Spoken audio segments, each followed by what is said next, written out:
취했다는 전합니다. 그래서 한번 아마 외환은행과 관련되어 있는 분들은 아마 비상이 걸렸을 거예요. 성탄절을 웬 폭탄 설치입니까? 경찰청하고 소방 관계자들이 이렇게 뒤집어진 거죠. 그래서 다 검색을 했습니다. 외환은행 본점을 다 뒤졌는데 폭탄이 없었어요. 그리고 1시간 후에 부산의 지방검찰청에서 한 사람이 잡혔습니다. 4시경에 한 65세 된 사람인데 이 사람이 거짓 전화를 한 거예요. 이유가 여러 가지가 있었었는데 그냥 해프닝으로 끝난 겁니다. 제가 그런 기사를 보면서 생각해 봤습니다. 52주 예배를 드렸는데 막상 뚜껑을 열어봤더니 우리 예배가 아무것도 아닌 거예요. 하나님께 예배를 52주 동안 딱 드렸다고 생각해서 그래 하나님이 너희들의 예배가 어떤가라고 열어봤더니 아무것도 없는 겁니다. 우리가 드리고 있는 예배가 해프닝으로 끝나지 않았으면 좋겠습니다. 2014년 내내 드린 예배, 놀러 가고 싶었지만 놀러 안 가고, 어디 가고 싶었지만 어디 안 가고, 아팠지만은 그냥 찾아와서 앉아서 예배 드린 이 예배를 막상 뚜껑을 열어봤더니 아무것도 아닌 예배가 되어버린다면 우리의 예배가 해프닝이 아닌가? 여러분의 예배에 진정성이 있습니까? 2014년 내내 드린 예배가 정말 진실한 예배가 있습니까? 뚜껑을 한번 열어보시죠. 저도 마음이 슬펐습니다.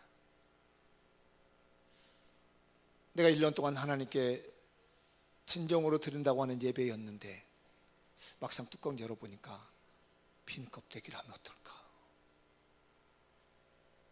지난 2013년 11월 달에 저희 본문을 이렇게 보면서 그런 감동을 받았습니다. 돌아와야 되겠다. 2014년을 다 살고 난 다음에 하나님께 돌아와서 내 삶이 하나님께 정말로 진정성이 있는 삶이 되었는가? 라는 부딪힘을 가지면서 본문을 정했습니다. 사랑하는 성도들, 2014년 한번 이렇게 돌아봅시다.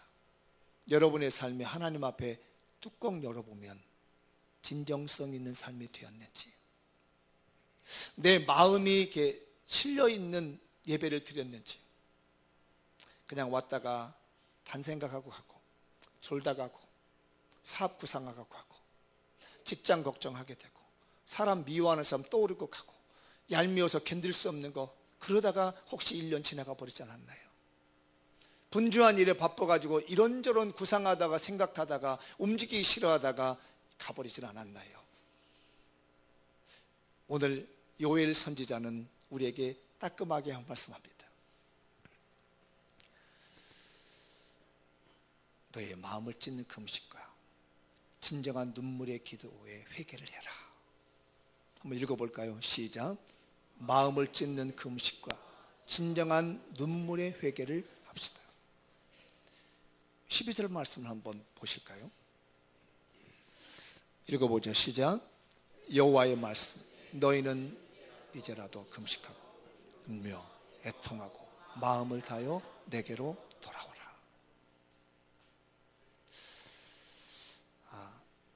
제가 예전에 한번 얘기했었던 내용 같은데요, 어느 부흥강사 목사님이 부흥회를 갔답니다.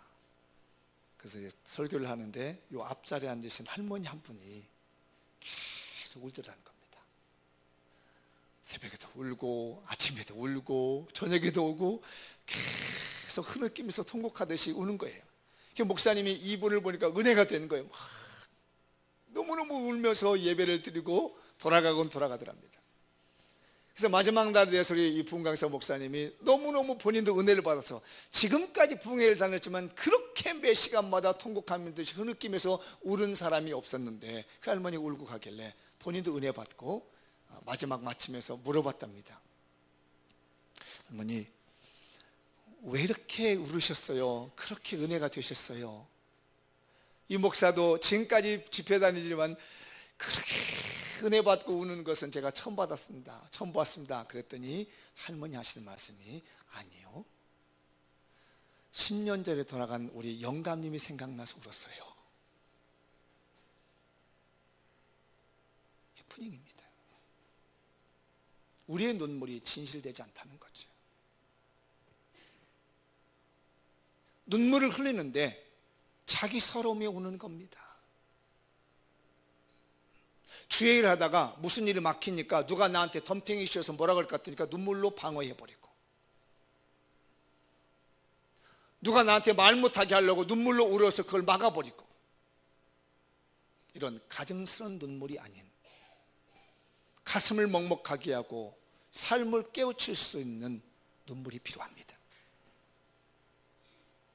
연극하면서 우는 눈물이 아닌 내 뼛속에서부터 깊숙이 흘러나오는 감동의 눈물로 회개할 때가 오늘인 줄 믿습니다. 2014년 돌아보십시오. 제가 지난 금요일 날 그런 설교를 했습니다. 오늘 금요일은 마지막 번에는 회개 기도하고, 주일은 축복을 받고, 송구 영신 예배 때는 하나님의 말씀을 통해서 비전을 받자. 제가 지난 금요일 날 설교 때 한 거죠. 그 중에서 거짓말하지 마라. 사람들이요, 거짓말을 너무 밥 먹듯이 합니다. 거짓말이 거짓말인 줄 모르고 거짓말하고 살아요. 너무 일상화가 되어버린 겁니다. 말하는 게 다 가증된 거예요. 거짓스러운 겁니다. 그래서 제가 금요일에 그랬죠. 이런 사람은 성 밖에 있으리라. 불과 유황불에 던져서 불못에 던져버린다고 하는 것이 요한계시록 마지막 21장과 22장 말씀입니다. 우리 성도들이요, 거짓된 모습을 주님께 보이지 맙시다. 정신 차리고 잘 들어보세요. 내 삶이 너무나 거짓스럽진 않는지. 거짓말을 밥 먹듯이 합니다. 거짓말을 떡 먹듯이 합니다.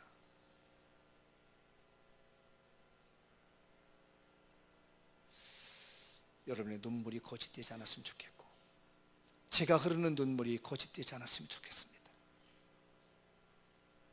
그래서 제가 기도하면서 1월 5일부터 31일까지 금식하자.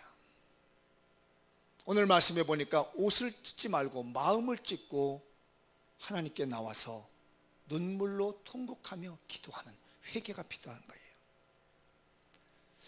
하나님께서 오늘 여러분의 마음에 찾아와 주시기 바랍니다. 읽어볼까요? 시작. 너희는 옷을 찢지 말고 마음을 찢고 너희 하나님 여호와께로 돌아갈지어다. 형식적으로 신앙생활 하지 말고, 기계적으로 신앙생활 하지 말고, 기교적으로 신앙생활 하지 말고, 거짓 눈물 흘리지 말고, 거짓말 하지 말고, 부정적이고 더러운 말로 사람의 마음을 홀리지 말고, 내 마음을 찢고 상한 심령을 가지고 하나님께 나와서 내가 진정성 있는 예배의 사람, 진실이 살아있는 예배의 사람이 되셨으면 좋겠어요. 우리 성도들 더럽게 살지 맙시다. 정말 삶을 너무 더럽게 살지 말자는 거예요. 뒤집어 놨더니 이건 예수 믿는 사람인지 예수 믿는 사람이 아닌지가 구별할 수 없게 너무나 더럽게 살아요. 우리가 너무 이중적으로 살고 있어요. 너무 딴판으로 살고 있습니다. 이 말씀 앞에 우리 한번 솔직하게 떠봅시다. 내 마음을 한번 양발짝 뒤집어 엎듯이 이렇게 싹 털어놓고 내 눈물이 진실이 되도록, 내 삶이 진정성이 있도록, 나의 찬양이 거짓되지 않고 내 마음이 더 이상 거짓되지 않도록, 내 속마음이 더러워지지 않고 내 마음이 그대로 하나님께서 받으시기에 합당한 예배의 삶이 꼭 되셨으면 좋겠습니다. 그래서 우리가 할 일이 있습니다. 회개가 넘치는 거룩한 모임을 가져야 되겠습니다. 읽어볼까요? 시작. 한 번만 더 시작. 회개가 넘치는 거룩한 모임을 가집시다. 16절과 17 읽어볼까요? 성경을. 자, 시작. 백성을 모아 그 모임을 거룩하게 하고, 자, 백성들을 모아가지고 그 모임을 거룩하게 하라. 이 거룩한 모임이라는 게 무슨 얘기냐면, 우리 교회에서 선교의 모임이 있습니다. 그 모임이 하나님이 오실 만한 모임이 되셨나요? 연말이라서 우리 교인들이 식사 모임을 갖습니다. 그 자리에 하나님이 오실 만한 거룩한 자리인가요? 여러분들이 식사하고 이야기하고 대화 나누는 그 자리가 거룩한 자리인가요? 우리 교회 학교에서 모이고 있는데 진짜 하나님이 와서 앉아 있을 수 있는 거룩한 모임인가요? 두 사람이 모여서 이야기하고 대화하는데 진짜 하나님이 거기에 오셔서 이야기할 만한 거룩한 모임이 되나요? 제가 보이는 1년 동안 우리 교회들 너무 더러웠습니다. 너무너무 더러웠습니다. 저는 그것 때문에 1년 동안 가슴앓이를 했습니다. 1년뿐입니까? 그 전에도 돌아보니까요, 우리 선교의 모임들이요, 대부분이 더럽게 모이더라고요. 너무너무 냄새나게 나고 지저분하게 모이더라고요. 물론 다 그런 건 아닙니다. 우리들의 기독교인의 만남이 너무나 지저분하고 더럽게 만나고 있어요. 성경은 말합니다. 모임을 거룩하게 하라. 우리 사랑하는 성도들의 모임들이 거룩했으면 좋겠습니다. 제발 장미원교회 선교회 모임들이 거룩해졌으면 좋겠어요.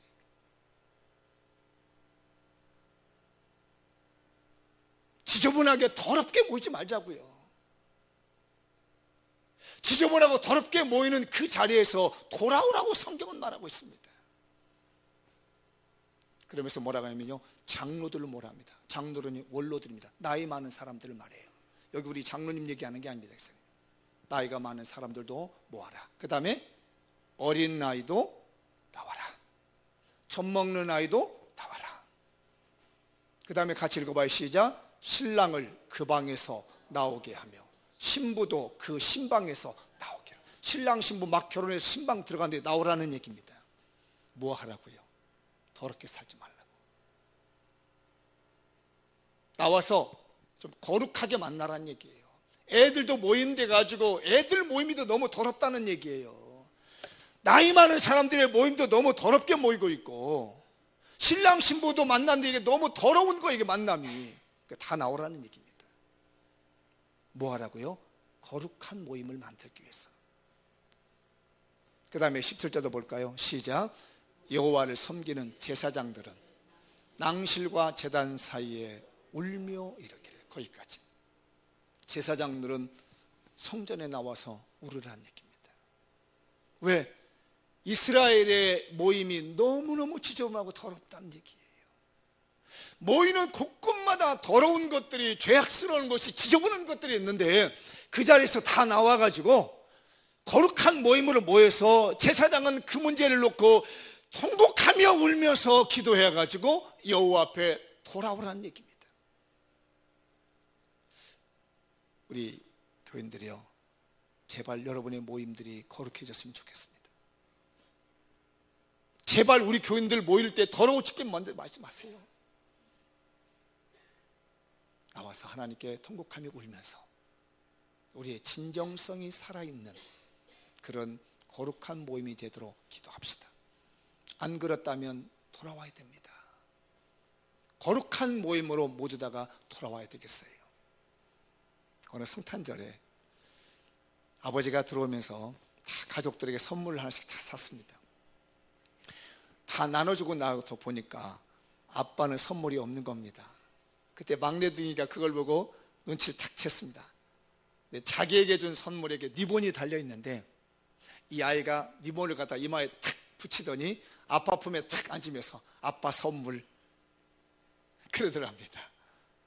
사랑하는 성도들이요, 내 몸이 하나님 받으시기에 합당한 선물이 됩시다.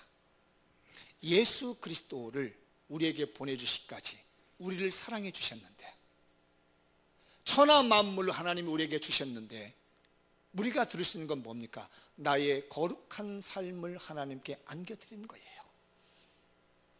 주님의 핏값으로 사진 이 장미원교회라는 이 교회를 하나님 우리에게 주셔서 구원의 방주 삼아 주셨는데, 우리는 이 구원의 방주를 주신 우리의 이 몸들을 하나님의 은혜의 품 안에다가 그대로 안겨드리는 것이 오늘 우리가 해야 될 일인 줄 믿습니다.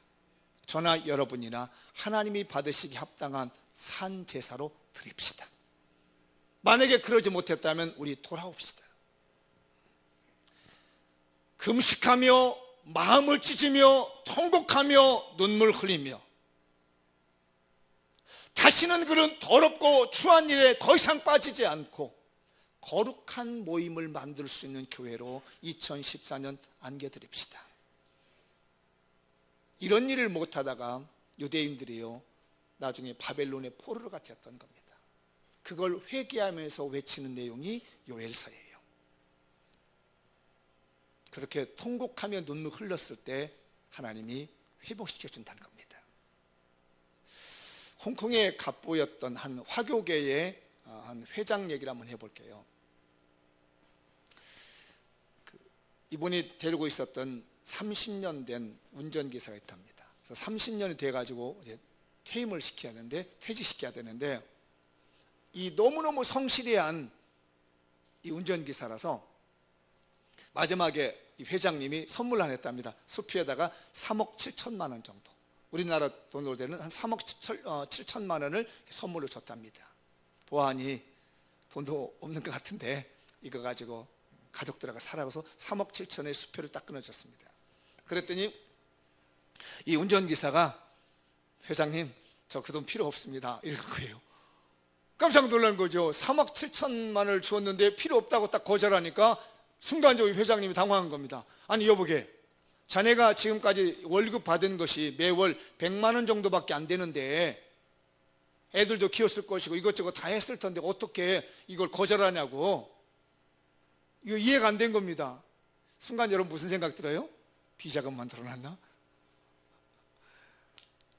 그랬더니 이 운전기사 하시는 분이 이렇게 대답을 했습니다. 회장님, 제가 회장님 그 차를 30년 동안 몰았는데 회장님께서 뒤에서 전화하실 때 이번에는 어느 땅을 좀 그쪽 지역을 땅을 사봐라 될 것 같다 지시를 하더라는 거예요, 자기 직원에게. 그래서 자기도 그걸 듣고 돈이 되는 대로 그 옆에다 땅을 조금 샀다는 거예요. 또 회장님이 또 이렇게 보다가 이번에는 어느 주식이 올라갈 것 같으니까 그 주식을 좀 사놔라 지시를 하더라는 거예요. 그래서 자기도 그 옆에 꼽사를 켜가지고 그 주식을 돈 있는 대로 좀 샀답니다. 이렇게 만든 돈이 회장님 37억 있습니다. 그러니 제가 회장님 3억 7천만 원 주지 않으셔도 제가 37억을 마련했기 때문에 넉넉히 살 수 있습니다 라고 하답니다. 여러분 1년 동안 누구 옆에 있었나요? 오늘 예배 드리러 올 때 정말 여러분 누구 옆에서 있으셔서 예배를 드렸나요? 정욕적이고 더럽고 추한 사람들과 만났습니까? 당연히 더럽고 추한 모습이 나에게 나오겠죠. 성령과 은혜에 충만하며 말씀에 충만한 사람을 만났습니까? 분명히 그 사람은 그걸 받았을 겁니다. 똥파리를 따르려면 화장실 맴돌 수밖에 없습니다. 꿀벌을 따라다니면 꽃밭을 맴돌 수가 있습니다. 물이라고 하는 것은 담는 대로 모양이 달라집니다. 우리가 하나님 앞에서 어느 누구를 만났으며 어떤 태도로 와서 하나님께 예배를 드렸는지 여기에 따라서 2014년이 여러분에게 주어질 겁니다. 만약에 그렇지 않다면 돌아와야 됩니다. 예배 안 드리는 사람을 만났습니까? 얻을 게 없습니다. 공급받을 것이 없습니다.